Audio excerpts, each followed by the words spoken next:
Então, como sempre caiu, né? A minha gravação, não sei por que que isso acontece, gente, mas vamos continuar.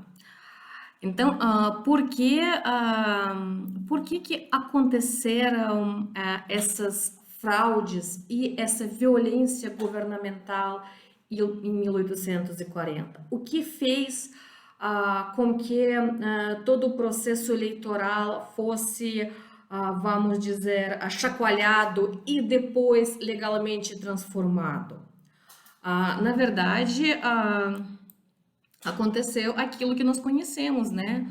A maioridade do imperador, porque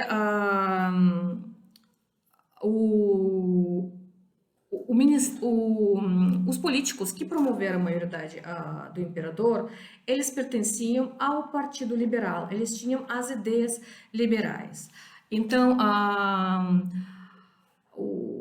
o Ministério da Maioridade, que era conhecido como Ministério dos Irmãos, porque era formado pelo irmão Antônio Carlos Martim Francisco de Andrada, pelos dois irmãos Cavalcante, futuros viscondes de Albuquerque e Suassuna, por Aureliano Continho, que era líder do Clube da Joana, entre outros. Porém, quando eles conseguem a maioridade do imperador, há um problema, porque o ministério que eles estavam compondo era liberal. Porém, a Câmara Legislativa, a qual deveria trabalhar em função e promover a legislação liberal, ela era a maioria conservadora, o que impedia e dificultava a aprovação das determinações ministeriais. Então, para resolver isso, a Câmara foi dissolvida e novas eleições foram convocadas. E justamente nessas eleições, que foram até chamadas historicamente de eleições de cacete, eu acho que o Fernando Limonge vai usar também essa expressão, essas eleições de 1840. Essas eleições eram realizadas em 1840, eles eram muito violentos. Essa violência foi usada pelos liberais justamente para alcançar a maioria na Câmara. O governo central, para garantir a vitória do Partido Liberal, ele vai alterar todo o processo eleitoral, quer dizer, eles vão se intrometer nesse processo de composição da mesa. Foram nomeados novos presidentes para as províncias, os chefes da polícia, os juízes de direito e os oficiais superiores da Guarda Nacional, todos foram substituídos. E os juízes de paz que presidiam essas eleições foram suspensos. Então, essas eleições foram completamente irregulares, tanto que não duraram por muito tempo, tanto que isso levou a desgraça o Partido Liberal naquele exato momento. Porém, justamente essas eleições, essa interferência no processo eleitoral fez com que esse processo eleitoral fosse transformado legalmente em 1842, tá? E o Fernando Limonge, ele vai analisar essas transformações na segunda parte do seu artigo.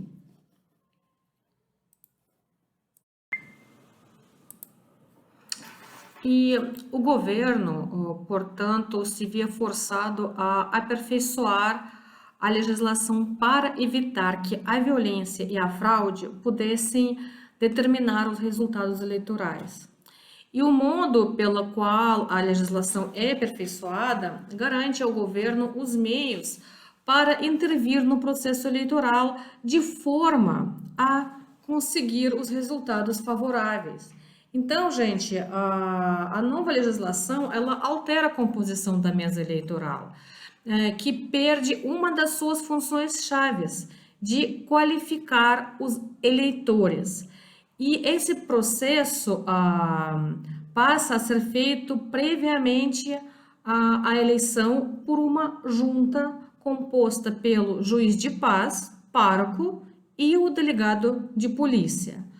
A composição tripartite não esconde o predomínio deste último, um agente de governo nomeado pelo próprio gabinete.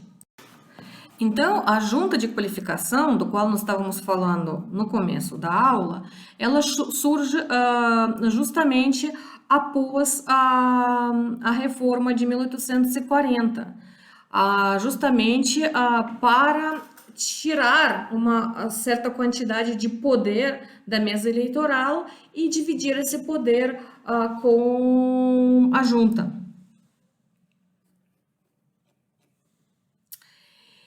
E então, o que acontece?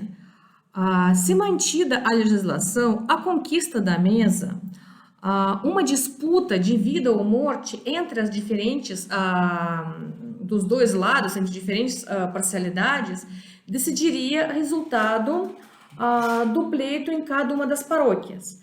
Então, nessas condições, o gabinete não teria garantias de que venceria as eleições e não, a não ser pelo emprego de alta dose de violência. E, desse modo, o custo da vitória nas eleições seria muito grande.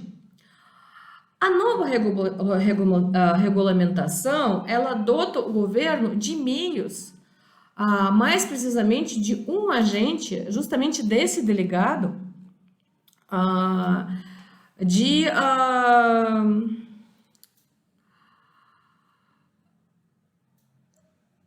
interferir no processo eleitoral. Então, nesse momento, a balança, ela se inclina em favor do lado identificado como autoridade pública, do lado do delegado. Então, os conservadores, portanto, eles deram um monte de motivos para os seus adversários acreditassem que havia montado uma verdadeira máquina eleitoral. Essa máquina, esse modo antigo de eleitoral,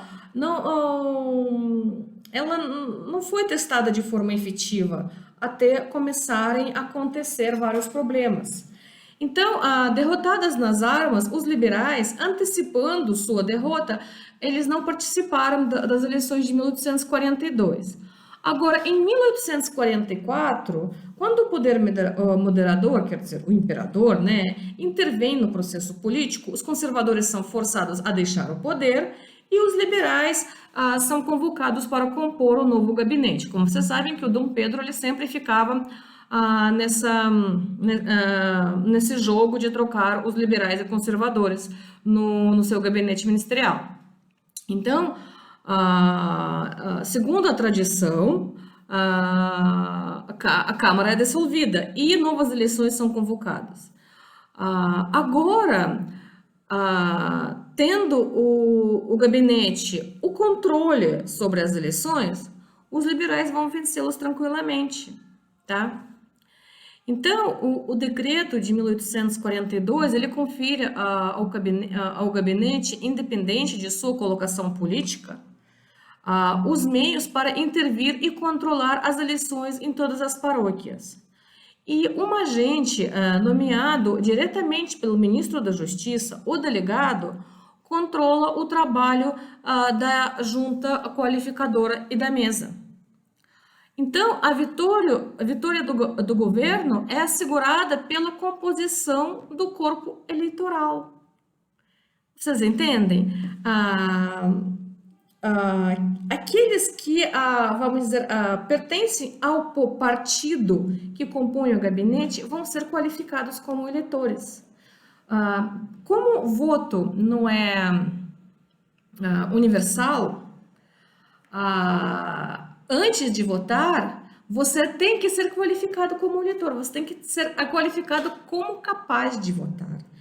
E caso você pertencer ao partido político diferente, nós estamos falando do Brasil do século XIX, nós estamos falando da paróquias, onde todo mundo conhecia todo mundo, onde membros de vários partidos, onde as simpatias eles eram claras e evidentes. Não é como hoje em dia que em Belo Horizonte, até alguém não gritar para você salve o Bolsonaro ou salve o Lula, você não vai saber a que partido político ele pertence. Não era assim no Brasil Império. No Brasil Império, as suas visões políticas eram bem claras e todo mundo conhecia quais eram. tá certo? Então, os conflitos que antes eram resolvidos pela força, pela conquista da mesa, eles passam a ser solucionados durante a qualificação, porque são qualificados apenas os grupos de eleitores alinhados com o partido no poder. Ou seja, a capacidade do governo a manipular as eleições, ela vai fazer com que haja menos violência nesse processo, porque conflitos acabam sendo resolvidos antes mesmo da própria eleição. Vocês entendem? O mecanismo está se aperfeiçoando. Então, o nosso autor vai dizer o seguinte, ele vai dizer que o rodízio do poder, promovido pelo poder moderador, quer dizer, por Dom Pedro II, punha em xeque as pretensões de ambos os partidos a se apresentarem como os verdadeiros e legítimos representantes da vontade nacional. A capacidade de os gabinetes chamados ao poder pelo imperador tinham para influir nos resultados da consulta ao povo questiona as credenciais de ambas as partes. Eu estou na página 33 agora, tá, gente? Então, denunciar as práticas e recursos usados pelos adversários não faz um dos partidos mais democrático, popular ou legítimo que o outro.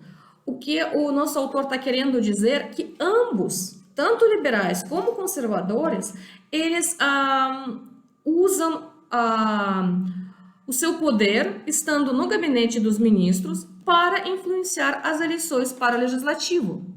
Tá certo? Então,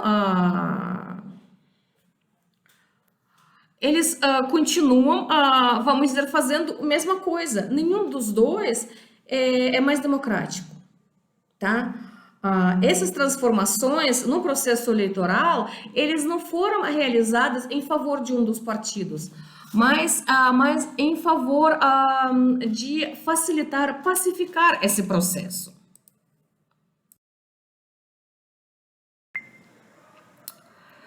Então, a qualificação passou a ser o ponto principal da luta eleitoral.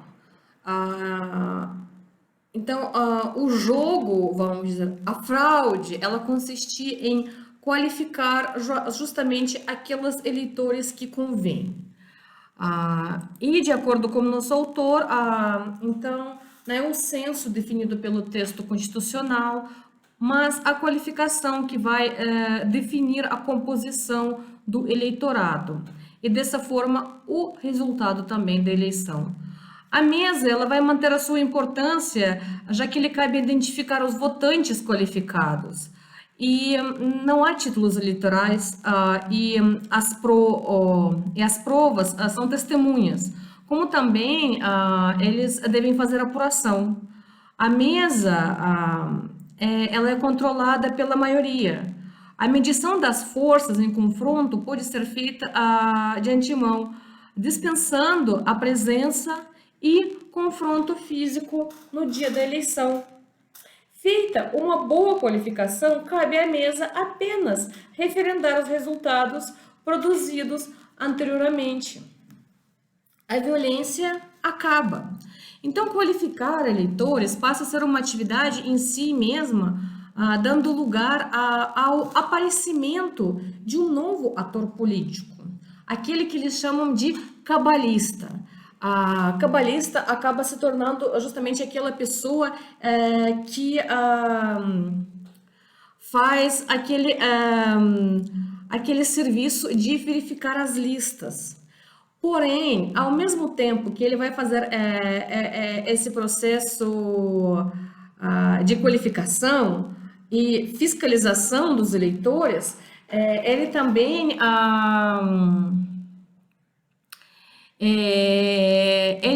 vai ter um certo poder, uma possibilidade de colocar aqueles que ele quer e tirar aqueles que ele quer, porque as listas são enormes e os partidos muitas vezes nem verificam essas listas.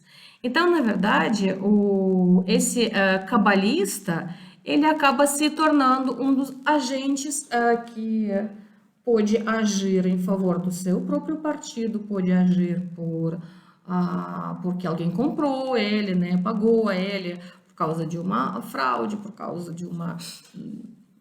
Enfim, vocês entenderam, né? Ao mesmo tempo, vai surgir uma outra personagem nas eleições imperiais, o qual nosso autor chama de capanga, que seria o indivíduo que se lança nas lutas eleitorais em busca de salário. É um cabo eleitoral, de certo modo. É uma pessoa que participa das eleições porque alguém pagou. Apesar que o nosso autor diz que, às vezes, por gosto e deleite próprio.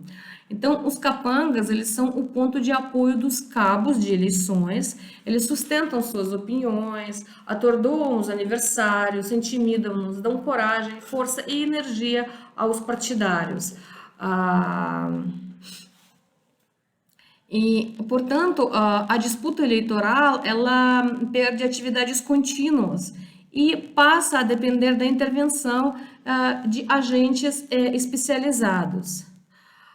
Claro que a ação dos cabalistas e dos capangas, assim como compra de votos, que também acontecia, não podem ser tomados como norma. Provavelmente tinha uma importância suplementar ou até marginal na maioria das paróquias. Na realidade,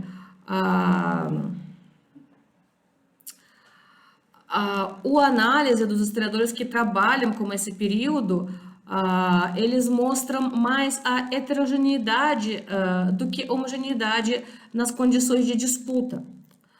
E então, eles, esses agentes, vamos dizer, mais agressivos, começam a entrar nas eleições quando a disputa começa a ficar mais acirrada, né? As eleições, portanto, eles são disputadas sob as mais variadas condições. Cada paróquia tem sua própria particularidade. A variável central, como já foi notado, é a presença e a força relativa das diferentes facções. Agentes como o cabalista, o capanga, os eleitores venais, quer dizer, com votos comprados, só podem agir onde há disputa por votantes, tá? E quando não há disputa, a eleição ela passa a ser a mera formalidade. Então, a capacidade do governo influir no resultado das eleições não nega a complexidade da empreitada. Na verdade, a partir de 1846, as eleições eles passam a envolver uma gama razoável de atividades, assumindo um caráter bem mais variado do que normalmente se supunha. As eleições acabaram se tornando uma luta constante, uma vez que as eleições municipais em um ano se tornam fundamentais para garantir o controle sobre o processo de qualificação. Então, você ganha as eleições municipais para poder controlar o processo de qualificação para as eleições para a Assembleia Legislativa Geral ou para o Senado. Então, partidos disputam eleições. A competição entre eles se dá em torno do controle sobre a qualificação dos votantes e dos eleitores. Qualificar apenas aqueles que legalmente teriam direito a votar só se justificaria se houvesse garantias de que a oposição faria o mesmo. E como eles não tinham essas garantias, eles acabam tentando manipular essa questão dos votantes. Vamos dizer, cada um pensa que o outro não vai ser honesto. Então, vamos ser desonestos nós também. Eu não lembro, eu não sei se vocês já leram 100 Anos de Solidão, mas lá tem um momento de eleições assim também. Lá tem um momento muito interessante das eleições, muito típico, muito clássico. Então, para concluir, o que eu posso dizer? Que o governo ele nunca foi derrotado durante as eleições, durante todo o segundo reinado. A alternância partidária no poder foi sempre ditada pela intervenção do poder moderador. A elite política imperial, ela empreendeu bom número de modificações na legislação eleitoral, visando assegurar a verdade eleitoral. Porém, nenhuma dessas reformas foi bem sucedida. E durante esse tempo todo, há denúncias de violência, manipulação e fraude, e eles dominam os debates políticos. Para os contemporâneos, eleições se caracterizaram pela retirada, pela constante falsificação dos princípios do governo representativo. Porém, as eleições não eram ensinações ou eventos destituídos de significado. Eles existiam realmente, tá? E também nós não devemos pensar que o insucesso das reformas institucionais significava algum ganho, por exemplo, do próprio governo. O fato do governo não queria realizar essas transformações institucionais. Simplesmente as coisas, todas as reformas, eles encontravam um escape, né, uma escapatória para a fraude. E eleições, eles continuavam muito próximos à guerra, e mesmo assim, não eram sempre resolvidos a partir da violência, tá? Muitas vezes, o mais fraco, ele se retirava da disputa, muitas vezes, essas manipulações e fraudes conseguiam manter a situação mais calma. Então, esse, vamos dizer, é o objetivo principal desse artigo, mostrar como esses acontecimentos, como o processo eleitoral estava evoluindo durante os primeiros anos do segundo reinado. E eu espero, quando vocês lerem, vocês vão entrar em detalhes, vocês vão ler mais do que eu falei para vocês. E se vocês tiverem alguma pergunta, gente, perguntam para mim, tá certo? Um abraço para vocês, eu vou ficando por aqui. Postem os seus vídeos, eu tô devagar, mas eu tô assistindo, tá? Eu tô gostando, eu tô achando muito legal, tô achando muito legal do jeito como vocês usam todas essas tecnologias, que, por exemplo, eu não sei usar, mas o TikTok, por exemplo, vocês conseguem colocar os pedacinhos dos filmes. Eu acho isso fantástico, muito legal, tá, gente? Eu tô gostando mesmo.